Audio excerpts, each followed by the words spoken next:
about being the good girl, the agreeable girl, the accommodating girl, the girl who says yes when she really wants to say no, the girl who bends until she breaks. But what happens when she finally reaches her limit?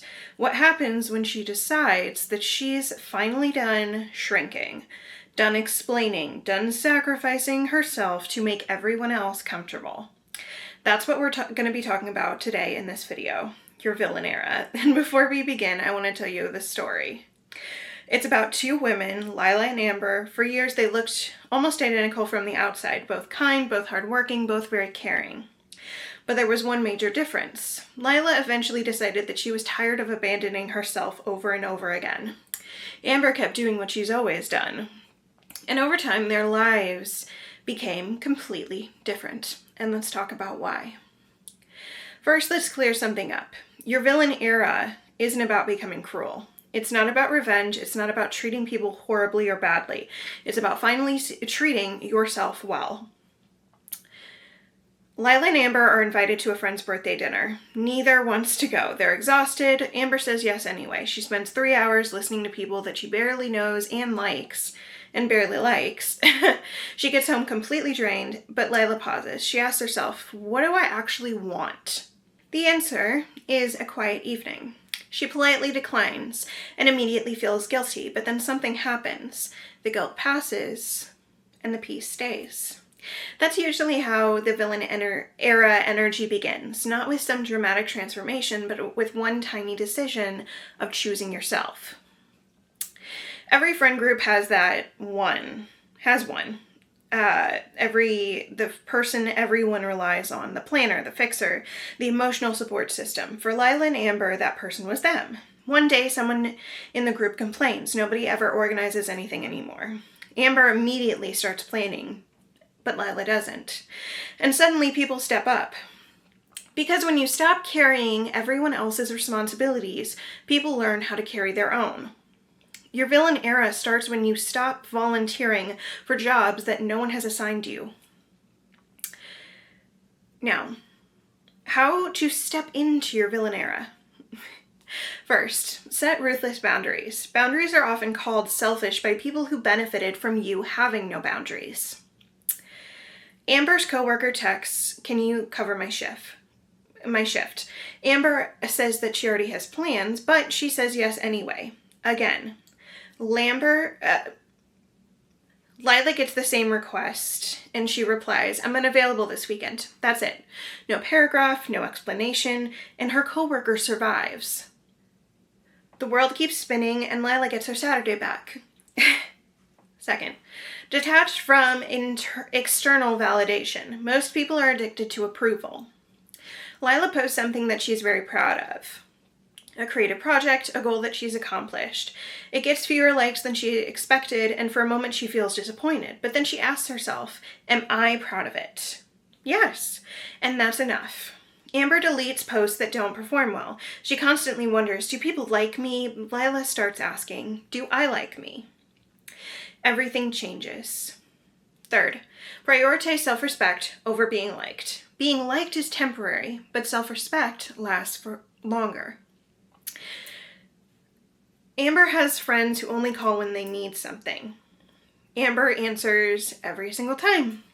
Lila notices this pattern and she stops. Not out of spite, but out of self-respect. The friendship fades, but so does the resentment.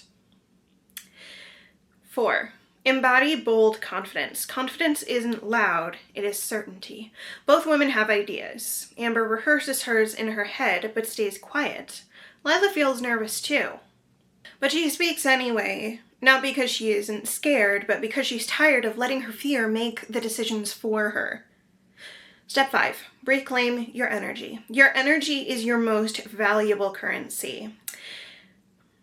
Now, let's go into another story time, and this part is about Amber and Lila's exes. Amber checks her ex's social media every single day. She rereads old messages, and she spends hours wondering what he's doing. Lila decides that she has had enough. She unfollows him, she deletes all the screenshots, she stops feeding the obsession, and suddenly she has time, energy, and focus for herself. Villain era energy is redirecting your attention back into your own life. Number 6, embrace transformation. Every villain has a turning point. Now, Lila stands in front of her closet. She realizes every piece of clothing that she owns reflects who she used to be in the past, not who she is becoming and who she wants to be in the future. So she slowly starts changing things. Her clothes, her routines, her habits, and her standards. Amber keeps waiting to feel different. Lila starts acting different and eventually becomes different. Now, how to live your villain era daily. Now, let's talk about the everyday life stuff. In conversations, Amber over-explains, whereas Lila answers and stops talking. At first, the silence is awkward, but then it feels powerful. Someone asked Lila why she turned down an opportunity. Old Lila would have explained for 10 minutes, but now she just smiles and says, "It wasn't aligned with what I want." End of conversation. In relationships, stop chasing. Amber sends a text and says, "Are you mad at me?" And then another text, and then another text. Lila notices the distance and lets people show their intentions. She stops forcing connections, and then the right people stay, and the wrong people fade away. At work, a promotion opens up. Amber assumes someone else is more qualified, but Lila applies. She isn't sure if she'll get it, but she knows that she deserves the chance to apply and to maybe even get the position. Your mindset. Whenever a doubt appears, ask yourself, what would my villain era self do? Lila starts using this question daily, and when she's nervous, when she's tempted to shrink, when she's tempted to people please, and little by little, the answer becomes automatic. In your routine, your villain era energy isn't about looking intimidating, it's about becoming intentional. Amber wakes up and immediately reacts to the world. Texts, emails, notifications.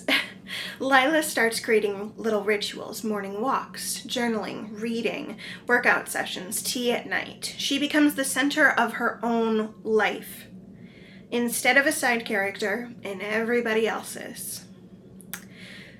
Now, let's talk about the transformation. Months later, Amber notices something. Lila seems different. Not meaner, not colder, not selfish, just more solid, more grounded, more confident, and more peaceful. People start respecting her more, she gets more opportunities, and she seems so much happier. And then one day Amber asks her, "How did you change?" Lila thinks for a minute and then just smiles. And she says, "I just stopped asking everyone else what they wanted from me. And I started asking myself what I want from me."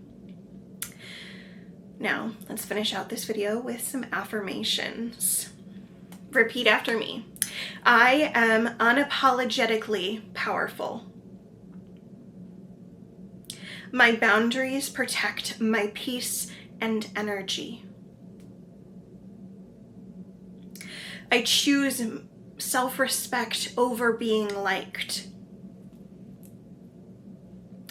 I am not afraid to take up space. I do not chase, I attract. I trust myself completely. My energy is valuable. I am the main character in my story. I am fearless in my transformation.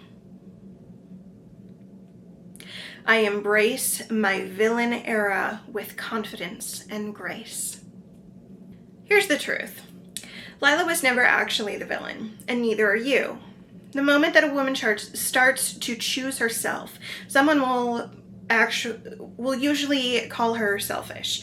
The moment that she stops overgiving, someone will say that she has changed. The moment she sets boundaries, someone will call her difficult. But that's okay, because your villain era is not about becoming the villain. It is about becoming the hero of your own story.